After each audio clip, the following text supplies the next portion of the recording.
BJP എല്ലാ കാലത്തും പ്രതിപക്ഷ പാർട്ടികൾക്ക് ഒരു അത്ഭുതം തന്നെയാണ്. എങ്ങനെയാണ് ബി.ജെ.പിയുടെ സംഘടനാ പ്രവർത്തനങ്ങൾ എന്നുള്ളത് ആർക്കും പിടികിട്ടാത്ത ഒരു സംഭവവും കൂടെയാണ്. ഇപ്പോഴിതാ വലിയ രീതിയിലുള്ള ഒരു വാർത്ത പുറത്തു വന്നത് സൂറത്തിൽ നിന്നാണ്. സൂറത്തിനെ വിഭജിച്ച് രണ്ടാക്കാൻ പോകുന്നു ബി.ജെ.പി എന്നുള്ള റിപ്പോർട്ടുകളാണ് പുറത്തു വരുന്നത്. അപ്പോൾ നിങ്ങൾ വിചാരിക്കും സൂറത്ത് എന്ന് പറയുന്ന ജില്ലയെ വിഭജിക്കാൻ പോവുകയാണെന്ന്. അങ്ങനെയല്ല.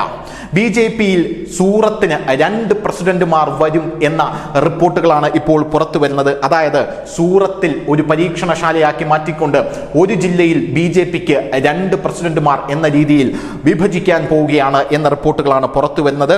നഗരത്തെ 2ആയി വിഭജിച്ച് 2 പ്രസിഡന്റുമാരാക്കാനുള്ള തീരുമാനം വന്നു കഴിഞ്ഞതാണ്. അതിൻ്റെ പ്രവർത്തനങ്ങൾ നടക്കുന്നു. മറുവശത്ത് ബി.ജെ.പി വിപ്ലവാത്മകമായിട്ടുള്ള ഒരു പ്രഖ്യാപനം അല്ലെങ്കിൽ ഒരു പരീക്ഷണം നടത്താൻ പോകുന്നത് വാർഡിലും സംഘടനയിലും വനിതകൾക്ക് മുൻതൂക്കം കൊടുക്കുക എന്നുള്ളതാണ്.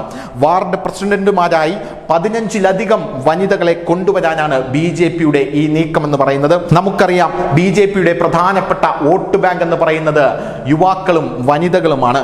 ജാതി രാഷ്ട്രീയവും മതരാഷ്ട്രീയവുമാണ് കാലാകാലങ്ങളായി പല രാഷ്ട്രീയ പാർട്ടികളും വോട്ട് ബാങ്കായി പ്രീണിപ്പിച്ചു വന്നിരുന്നതെങ്കിൽ ബി.ജെ.പി അതിനെയെല്ലാം മാറ്റിമറിച്ച് വനിതകളും യുവാക്കളുമാണ് ബി.ജെ.പിയുടെ വോട്ട് ബാങ്കായി വന്നിരിക്കുന്നത്. അതിൻ്റെ പ്രധാനപ്പെട്ട കാരണം എന്ന് പറയുന്നത് ബി.ജെ.പി യുവാക്കൾക്കായി കൊണ്ടുവരുന്ന വലിയ പദ്ധതികളാണ്. മുദ്ര ലോൺ പോലെയുള്ള പദ്ധതികൾ, യുവാക്കൾക്ക് കൊടുക്കുന്ന സ്റ്റാർട്ടപ്പുകൾ, സ്ത്രീകൾക്കായി ബി.ജെ.പി കൊണ്ടുവരുന്ന വലിയ രീതിയിലുള്ള നവോത്ഥാന പ്രവർത്തനങ്ങൾ, പുരോഗമനാത്മകമായ പ്രവർത്തനങ്ങൾ എന്നിവയൊക്കെയാണ്. അതിനിടയിലാണ് ഇപ്പോൾ പാർട്ടിക്കകത്തും വനിതകളുടെ പ്രാതിനിധ്യം ഉറപ്പാക്കാനായി ബി.ജെ.പി ശ്രമിക്കുന്നത്.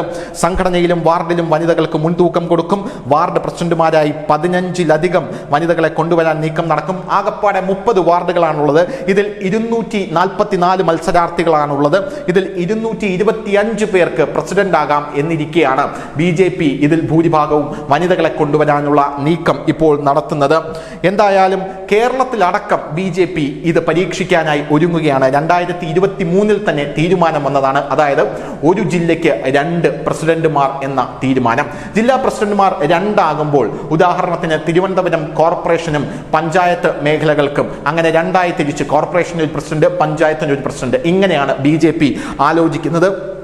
പോരാത്തതിന് 2 പ്രസിഡന്റുമാരായി കഴിഞ്ഞാൽ ഉള്ള ഒരു ഗുണമെന്ന് പറഞ്ഞാൽ ഈ 2 പേരും മത്സര ബുദ്ധിയോടെ സംഘടനാ പ്രവർത്തനം നടത്തും എന്നുള്ളതാണ്. 28 മിനിമം ജില്ലാ പ്രസിഡന്റുമാർ അങ്ങനെയാണെങ്കിൽ കേരളത്തിൽ വരും. അത് 31 ആയാലും അത്ഭുതപ്പെടാനില്ല എന്നും നമുക്ക് മനസ്സിലാക്കാനായി സാധിക്കുന്നുണ്ട്. 50%-ലധികം സീറ്റ് ഇപ്പോൾ തന്നെ തദ്ദേശ തെരഞ്ഞെടുപ്പിലടക്കം സ്ത്രീകൾക്ക് ബി.ജെ.പി മാറ്റിവെച്ചിട്ടുണ്ട്. കേന്ദ്ര ഗവൺമെന്റ് അത് നിയമമായി കൊണ്ടുവന്നു കഴിഞ്ഞു. ഈ സാഹചര്യത്തിലാണ് ഇപ്പോൾ പാർട്ടിക്കകത്ത് തന്നെ സൂറത്ത് ഒരു പരീക്ഷണശാലയാക്കി മാറ്റിക്കൊണ്ട് വാർഡുകളിൽ സ്ത്രീകളെ പ്രസിഡന്റുമാരാക്കാൻ ബി.ജെ.പി ഇപ്പോൾ തീരുമാനമെടുത്തിരിക്കുന്നത്. ന്യൂസ് ഡെസ്ക് ന്യൂസിന്റെ മലയാളം.